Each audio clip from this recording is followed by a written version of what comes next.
नमस्कार, मी सूरज मांढरे, शिक्षण आयुक्त, महाराष्ट्र राज्य बोलतोय। सर्वप्रथम आपल्याला नवीन वर्षाच्या खूप खूप शुभेच्छा।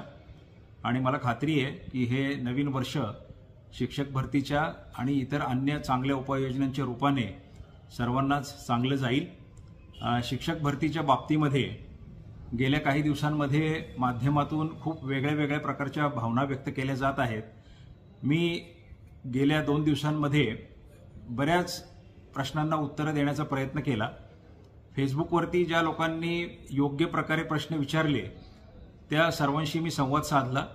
जे ट्रोलिंग किंवा दुसऱ्याचा अपमान करून किंवा चुकीच्या पद्धतीने व्यक्त होणारी मंडळी आहेत त्यांना मी फारशी उत्तरं दिली नाही, कारण त्यांचं समाधान करणं माझ्या क्षमतेच्या बाहेर आहे।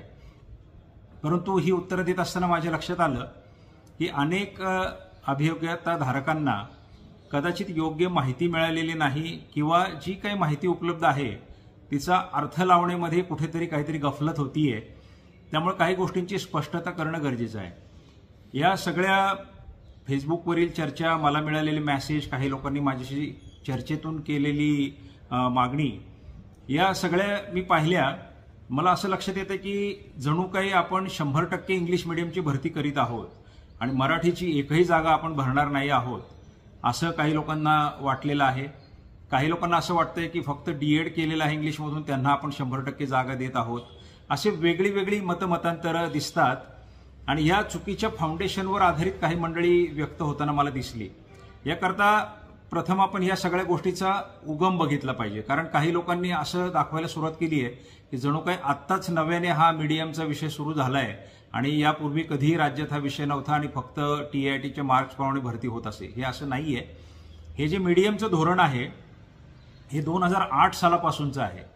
2008 मध्ये पहिल्यांदा 20% जागा ज्यांनी डीएड इंग्लिशमधून केलेलं आहे अशांसाठी राखीव ठेवण्यात आलेल्या होत्या।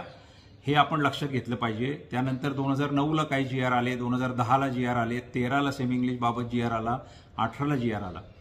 18च्या जीआरचा अर्थ काही मंडळी असा लावतात की ते इंग्लिशचं धोरण रद्द झालं आणि आता कोणतीही जागा इंग्लिशसाठी राखीव नाही किंवा काही करता येत नाही। आपण लक्षात घेतलं पाहिजे। काही मंडळींनी मला जीआर कसा वाचावा ते देखील सांगितलं। मी त्यांचे आभारी आहे, कारण 30 वर्षाच्या शासकीय सेवेनंतर काही गोष्टी सुटून जातात, पण त्याचं देखील मला माहिती काही मंडळींनी करून दिली। पण मला त्यांचं सांगणं आहे की जीआर हा प्रस्तावनेपासून ते शेवटपर्यंत वाचायचा असतो, कारण प्रस्तावना ही राज्यघटनेच्या उद्देशिकेसारखी असते। ज्या वेळेला आपल्याला पुढच्या गोष्टींचा काय अर्थ लावायचा असतो त्यामध्ये ती गोष्ट शासनाने का केलेली आहे याचा व्यापक उहापोह प्रस्तावनेत केलेला असतो की काय घटना होती, कोणती गोष्ट ॲड्रेस करायची होती, म्हणून आम्ही हा असा निर्णय घेतोय। तर आपण जर 2018चा शासन निर्णय वाचला तर त्यामध्ये सुद्धा स्पष्ट लिहिलंय की इंग्रजी माध्यमाचे जे काही विद्यार्थी अभियोग्यताधारक घ्यायचे आहेत ते किती प्रमाणात घ्यावे याची मुभा त्या स्थानिक स्वराज्य संस्थेला असल्यामुळे आता ही जी पर्सेंटेज जे टिपिकल ठरवलं गेलं होतं 20% ते काढून टाकलंय। धोरण रद्द केलेलं नाही शासनाने। 13चा शासन निर्णय ज्याच्यामध्ये सिमिलर टाईपची तरतूद सेमी इंग्लिशसाठी तो आजही अस्तित्वात आहे, हे आपण लक्षात घेतलं पाहिजे। आता प्रश्न असा निर्माण झाला की इंग्लिश मीडियमचे काही अभियोग्यता धारक तर व्यवस्थेमध्ये घ्यायचेच आहेत, ते तर 18च्या शासन निर्णयात पण म्हणलेलं आहे आणि मुभा दिलेली आहे। मग ते किती प्रमाणात घ्यावे आणि कुणाला इंग्लिश मीडियमचे समजावे या संदर्भात सुद्धा आपल्यातल्याच अनेक अभियोग्यता धारकांशी वेळोवेळी चर्चा केली। माझ्याकडे निवेदनं येत असत, त्या लोकांशी बोललो। ते एक सर्वात साधारणपणे असं दिसून येतं की डीएड इंग्लिश मीडियममधनं केलं हे पुरेसं नाहीये, तर त्या व्यक्तीचं इंग्रजीचं ज्ञान नीट तपासलं जाणं सुद्धा गरजेचं आहे। म्हणून त्याच्यात सुधारणा करण्यासाठी आपण हा 13/10/23चा शासन निर्णय शासनाने निर्गमित केला की ज्यामध्ये खऱ्या अर्थाने चांगलं इंग्रजी असलेली मंडळी त्या जागांवरती येतील, त्यांची परीक्षाही घेतली जाईल, ही सगळी तजवीज केलेली आहे। आता हे करत असताना त्यांचं प्रमाण किती असावं, कारण 2018च्या शासन निर्णयामध्ये पुरेशा प्रमाणात घेतले जातील असं म्हणलेलं आहे। मग पुरेसं प्रमाण कसं ठरवायचं? आता ही मुभा जर क्षेत्रीय अधिकाऱ्यांना पूर्णपणे दिली तर अनेक क्षेत्रीय अधिकाऱ्यांचं म्हणणं तर असं आहे की आम्हाला पूर्णच इंग्लिश मीडियमचे लोक द्या, काहींचं म्हणणं असेल कमी प्रमाणात द्या, काहींचं वेगळंच काही असेल। तर प्रत्येक जिल्ह्यामध्ये वेगळं धोरण जर का स्थानिक अधिकाऱ्यांनी घेतलं तर त्यातून सुद्धा काही प्रश्न निर्माण होतात। उद्या कोणीही टीका करेल की या जिल्ह्यात 5% घेतलेत, त्या जिल्ह्यात 10% घेतले, या जिल्ह्यात पूर्णच घेतले। म्हणून एक सूत्रता त्यात असावी आणि आपलं जे केंद्रीय शाळा आहेत त्या केंद्रीय शाळा एक चांगल्या प्रकारे आपल्याला डेव्हलप करायच्या आहेत, त्याकरता खूप मोठ्या प्रमाणावर निधीची तजवीज केलेली आहे। मौलाना अब्दुल कलाम आझाद योजनेमधनं सुद्धा त्यासाठी काही केंद्र शासनाकडून पैसे येणार. हे ते अनेक गोष्टी, आपली डॉक्टर बाबासाहेब आंबेडकर योजना आहे, PM श्री योजना आहे, या सगळ्या गोष्टींमधून आपण हळूहळू त्याचं डेव्हलपमेंट करणार आहोत. आणि हे करत असताना तिथं जर आपण काही चांगले शिक्षक दिले, वेगळे म्हणजे मी इंग्रजीचेच फक्त चांगले म्हणत नाही, मराठीचे सुद्धा, किंवा जे ATM आहे आमचं ऍक्टिव्ह टीचर्स ऑफ महाराष्ट्र, त्यातले काही शिक्षक दिले आणि ती केंद्र शाळा इतकी चांगली केली की ती एक चांगली प्रयोगशाळा होईल, जिथं आपल्याला इंग्रजी, मराठी, टेक्नॉलॉजी ते टेक सेव्ही टीचर्स हे सगळ्यांचं एक चांगलं एकत्रीकरण होईल. आणि त्या ठिकाणी साधन सामुग्री सुद्धा या वेगळ्या योजनांच्या माध्यमातून देता येईल. या एकदम विद्यार्थी हिताच्या दृष्टीने आम्ही केंद्रीय शाळांना फोकस करून ही रचना केलेली आहे, ज्याची मुभा त्या शासन निर्णयाने दिलेली आहे. आता हे सगळं करत असताना भरती पण तर आपल्याला करायची आहे. आपण जर प्रत्येकच घटकाला 100% न्याय देतो असं म्हटलं तर इथं अनेक परस्पर विरोधी घटक आहेत. आज सुद्धा मला लोक म्हणतात की हे मीडियम वगैरेचा वाद सोडा, तुम्ही कला शिक्षक भरा, तुम्ही क्रीडा शिक्षक भरा, तुम्ही व्यवसाय शिक्षक भरा, तुम्ही सायन्सचे शिक्षक भरा, गणिताचे सगळे भरा, समाजशास्त्राचे सगळे भरा. आता हे सगळे जर भरायला गेलो तर आकडा 100% पेक्षा 200% होईल बहुतेक आपला. आणि ही अमर्याद काळासाठी भरतीची प्रक्रिया आपली चालू राहील. म्हणून कुठेतरी याला एक पायबंद असावा. जसे बिंदू नामावलीवरती काही प्रश्न उपस्थित झाले, आपण 4-5 वर्षापासून बिंदू नामावली जी पडलेली होती ती दुरुस्त करून घेतली. त्याचा पूर्णपणे मागासवर्ग कक्षाशी बैठका घेऊन 6 महिने पाठपुरावा करून आज अद्ययावत बिंदू नामावली आपल्याकडे आहेत. कुठे काही अल्प प्रमाणात त्यामध्ये त्रुटी असतील त्या दूर ठेवण्याकरता 10% जागा सुद्धा आपण राखीव ठेवल्यात. या विषयाच्या बाबतीत सुद्धा आपल्याला मूळ शासन निर्णयांबद्दल आणि या सगळ्या प्रक्रियेबद्दल मी आता माहिती दिलेली आहे, ते आपण समजून घेतलं पाहिजे. आणि मूळ तक्रार मला अशी दिसते या विषयाबद्दल की मराठी अभियोग्यता धारकांना TIIT मध्ये जास्त मार्क्स असतील आणि इंग्रजी अभियोग्यता धारकांना जरी मार्क कमी असतील तरी तुम्ही त्यांना घेणार का? तर प्रश्न असा आहे की ज्या जागा ज्यांच्यासाठी असतात त्यावेळेला त्या जागा भरणं तर अनिवार्य असतं. हे मी तुम्हाला ऑलरेडी सांगितलं की 18चा शासन निर्णय आजही टिकून आहे, 2013चा शासन निर्णय अजूनही टिकून आहे आणि 2017 सालच्या भरतीमध्ये सुद्धा त्याच पद्धतीने भरती झालेली होती. असं असून सुद्धा आपल्याला चांगल्या प्रकारचे शिक्षक मिळावेत याकरता आपण परीक्षेची तरतूद ठेवली आहे. आता हा जो मुद्दा जो वारंवार ह्या मुद्द्याभोवती आपण फिरतो आहोत की मग गुणवत्तेचं काय होणार, तर गुणवत्ता कशी मोजायची, म्हणजे जे त्रिभाषा सूत्र नवीन एज्युकेशन पॉलिसीमध्ये स्वीकारलं गेलेलं आहे त्याला सुद्धा न्याय द्यावा लागणार आहे. कारण मातृभाषेतून शिक्षण देणं हे गरजेचं आहे. मी स्वतः मराठी मीडियममधून शिकलेलो आहे, त्यामुळे हा गैरसमज मराठी मीडियमच्या मुलांनी दूर करावा की इंग्रजीबद्दल काही फार विशेष प्रेम वगैरे मला आहे, मला इंग्रजी चांगलं येतं, मराठी चांगलं येतं, त्यामुळे तो मुद्दा नाही. परंतु आज धोरण तसं आहे, धोरणामध्ये स्पष्ट आहे की काही प्रमाणामध्ये ती मुलं परीक्षेमध्ये घ्यावी लागणार आहेत आणि त्याचं पिटिशन सुद्धा उच्च न्यायालयामध्ये पेंडिंग आहे. उद्या तिकडं उत्तर देताना सुद्धा तुम्ही अचानकपणे या धोरणाला कशी तिलांजली दिली याची जबाबदारी सुद्धा शासनावर आणि प्रशासनावर आहे. त्यामुळे दोन्हीचा एक मध्यबिंदू साधून काही प्रमाणामध्ये इंग्रजी मीडियमचे देखील विद्यार्थी आपल्याला पाहिजेत, शिक्षक पाहिजेत, काही प्रमाणामध्ये मराठी मीडियमचे पाहिजे. अर्थात मराठी मीडियमचे विद्यार्थी शिक्षक हे काही पटीने जास्त असणार आहेत इंग्रजी मीडियमपेक्षा.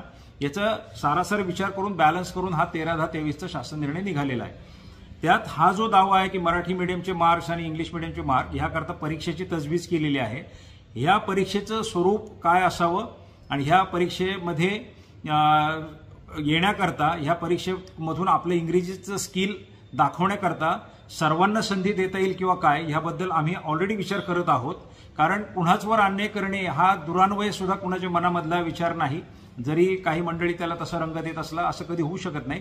अन्यथा ज्या भरती प्रक्रियेकरता इतक्या अटी होत्या त्या सगळ्या पूर्ण करण्याची आम्ही काळजी घेतली नसती. आज आधार लिंकिंग असेल, संच मान्यता असेल, बिंदू नामावली असेल, हे सगळे अडथळे पार करत करत आपण या टप्प्यावर पोहोचलोय. त्यामुळे हे यशस्वी व्हायला पाहिजे, हे शेवटाकडे गेलं पाहिजे, लवकर गेलं पाहिजे अशी आपली भावना आहे आणि त्याकरता आपण प्रयत्न करतोय. काही मंडळी खूप महत्वाकांक्षी सूचना पण देत आहेत की तुम्ही सगळ्यांची परीक्षा घ्या, सगळ्यांना संधी द्या, काही म्हणतात आणखी काही करा. आता हे सगळं करण्याकरता जो वेळ लागेल तो कदाचित इतका वेळ लागेल की हे आचारसंहिता पण लागू शकते, त्यानंतर पुन्हा वेगळी संच मान्यता करावं लागेल. नवीन अकॅडमिक वर्ष सुरू झाल्यावर विद्यार्थ्यांच्या संख्येत बदल झालेला असेल, शिक्षक सेवानिवृत्त झालेले असतील, ह्या सगळ्या चर्कात आपण अडकायचं का? आपण भलेही समाधान सगळ्यांचं नको हो, पण अन्याय कोणावर होत नाही अशी काही व्यवस्था स्वीकारायची, हा प्रश्न आहे. त्यामुळे मला असं वाटतं की बऱ्याच गोष्टींवरती मी स्पष्टता आपल्याला केलेली आहे.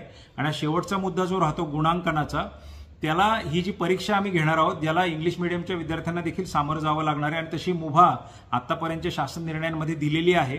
तर त्या मुभेचा वापर करून त्या परीक्षेची व्याप्ती अशी ठेवून की मराठीतल्या गुणवत्ताधारकांना सुद्धा त्याची संधी देता येईल का काय याच्यावरती आम्ही गेल्या अनेक दिवसांपासून विचार करतोय, परंतु या संदर्भात अनेक याचिका सुद्धा प्रलंबित आहेत।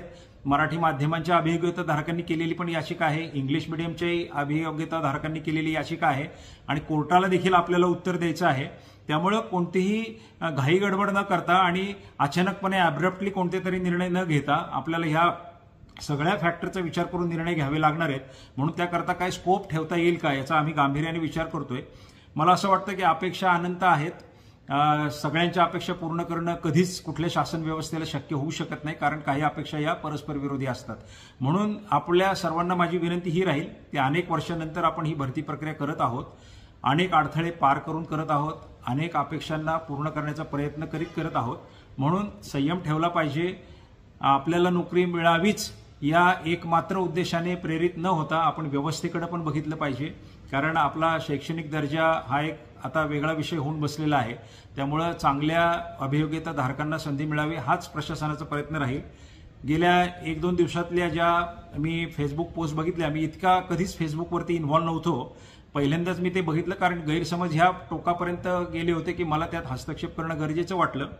पण इतका मी जास्त रिस्पॉन्स दिला की काही लोकांना ते माझं फेक अकाउंट आहे का काय असं वाटायला लागलं होतं, परंतु ते फेक अकाउंट नव्हतं। मी उत्तर देत होतो जे प्रश्न योग्य प्रकारे विचारले जात होते।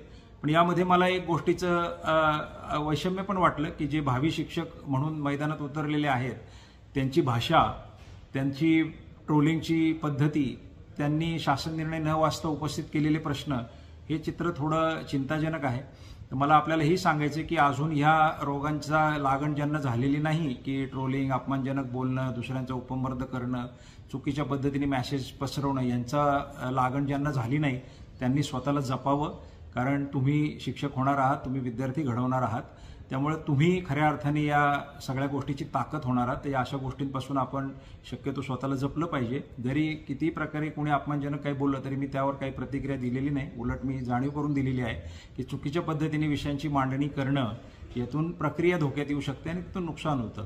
म्हणून पुन्हा एकदा मला सर्वांना आपल्याला सांगायचं आहे की आपल्या सर्वांना माझ्या खूप मनापासून शुभेच्छा आहेत। एक आपल्याला मी निश्चित हमी देतो की शिक्षण विभागात कोणताही निर्णय घेत असताना केवळ आणि केवळ विद्यार्थी हित हेच समोर ठेवून आम्ही सगळेजण काम करत आहोत। त्यामध्ये कोणाचंही कोणतेही 1% सुद्धा दुमत नाहीये। आपण ही प्रक्रिया अतिशय व्यवस्थितरित्या पार पाडू। जे काही कोर्ट केसेस आहेत त्याला सुद्धा योग्य प्रकारे सामोरं जाऊ, तिथे देखील आपण कोर्टाचं समाधान करू आणि सर्वांना समसमान न्याय दिल्याची भावना ही प्रत्येकाला वाटेल अशा पद्धतीने भरती करू। समाधान किती लोकांचं होईल याची मी शाश्वती देऊ शकत नाही। मी पुन्हा सगळ्यांना तुम्हाला मनापासून शुभेच्छा देतो आणि शासन सेवेमध्ये, शिक्षण क्षेत्रामध्ये आपलं स्वागत करण्यासाठी मी स्वतः सुद्धा खूप इच्छुक आहे आणि आतुर आहे। धन्यवाद।